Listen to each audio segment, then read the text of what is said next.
Okay, so I got a tip here for doing valve guide seals.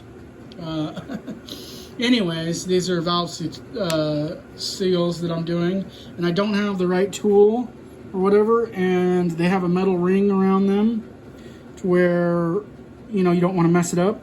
So I'm sitting here and I've been lapping valves with this tool, and I got an idea. Why don't I just take the ends off of it, chuck them off to the side, and look, it goes right down inside the valve seat perfectly. So all you do is you will start it on there. I want to make sure you start it straight like that, and look, it just slips down on top, and then you can just hammer it home. You don't want to go crazy. Don't get all, look at that.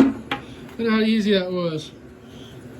You got the tool you need right there when you're lapping your valves. So there you go, guys.